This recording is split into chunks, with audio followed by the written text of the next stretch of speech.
This is the best of the week on Relevant Radio.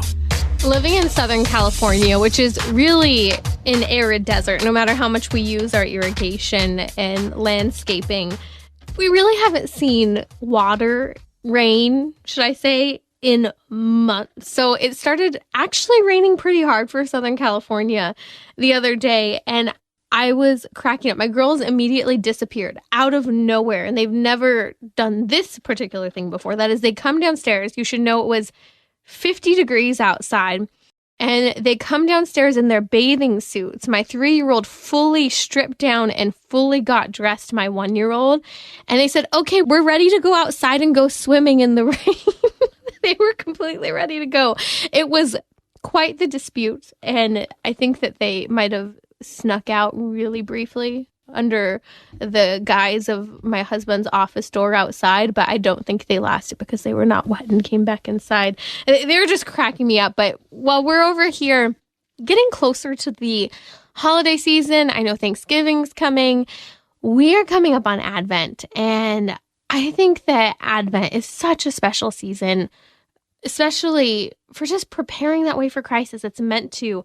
But I wanted to give some recommendations for some children's gift ideas, some of which are for Advent, some can be used for Christmas, some I'm just giving you that little nudge to start even planning for a couple little events that can happen throughout the Advent season. So here's the deal. I love things from Shining Light Dolls. It's kind of my go-to when I buy gifts. It's funny because my sister always asks me, how do you always get like these Catholic gifts? I love them. She's like, you need to recommend them to others. So I love, last year from Shining Light Dolls, I received some St. Nicholas chocolate gold coins that were part of our December 6th St. Nicholas Day feasting. So we had a fun feast that night. We baked some cookies that night, preparing for Christmas. We stocked up and froze a bunch for Christmas. And I did the St. Nicholas coins. I picked up some of the cute little St. Nicholas dolls. Shining Light Dolls has a bunch of great stuff in general. They actually have these really cute, like, Saints reusable sticker pages, and they're adhesive. You can reuse them.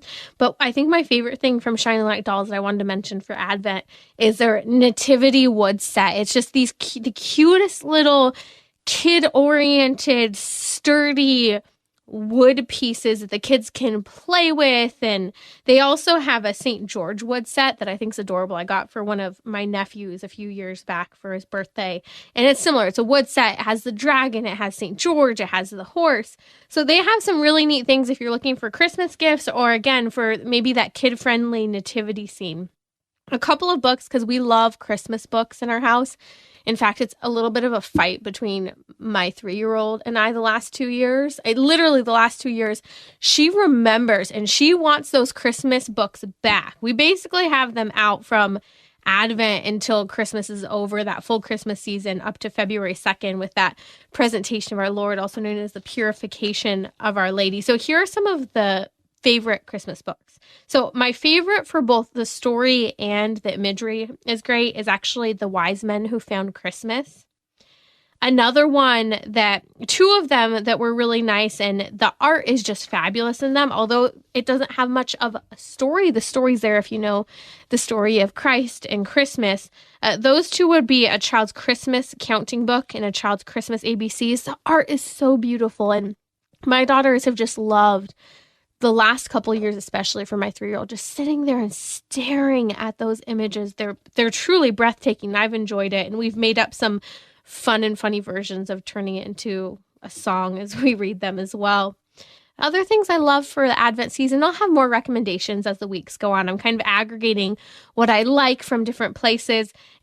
We've always loved to have an Advent calendar, at least with the kids. I think that's fun. You know, at a certain point, I can get over needing to tab down the different days leading up to Christmas. But the kids love doing little boxes. I don't know how I'm going to do it because I know it would be a huge fight this year over who gets to do the doors each year.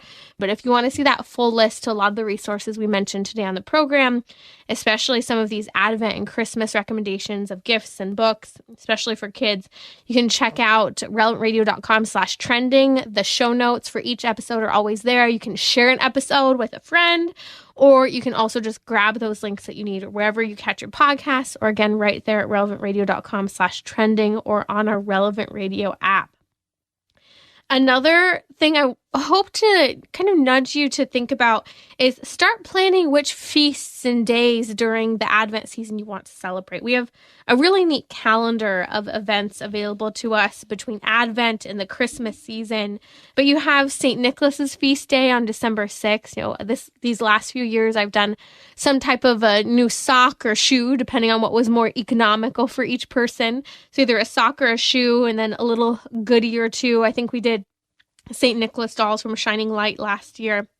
Another one I'm going to try to incorporate this year, because I have 2 girls and girls like pretty clothes and fun things such as dressing up with some sort of candle headdress, is St. Lucy. We're going to incorporate St. Lucy's feast day this year. And it's fun. Even if you're incorporating some of the more superficial sides of the feast day, they can be used as a means to celebrate the saint, these people who loved our Lord and can be models for our children. I think that's so important. And then another book, My True Love Gave to Me. I thought that was a really neat book, and it walks through part of the tradition behind the 12 Days of Christmas song and the hidden meaning behind that song that's actually Catholic.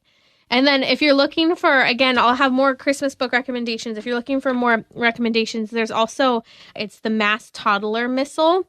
And I've used this especially for my 1 and 2-year-old. We read it. It's really sturdy. It's one of probably a few books, because my kids really read their books and take them with them, that has had no damage to them. It's so well made. But it's a Mass Toddler Missal. I'll include it.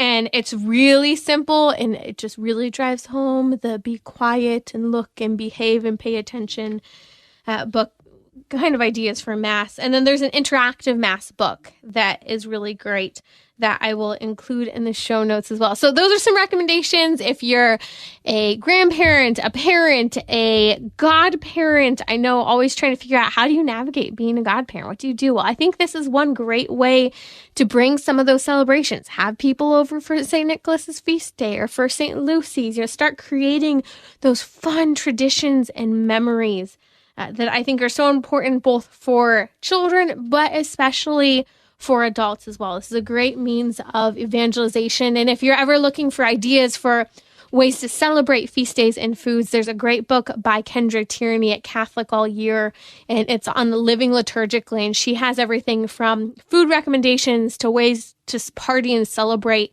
the various saints' feast days and liturgical seasons. So I'll be sure to add that. I don't think I included it in the link, so I'll remind my producer Miranda to throw that in there in the show notes, as well as on social media. Like what you just heard? Share it with your family and friends. And thanks for listening.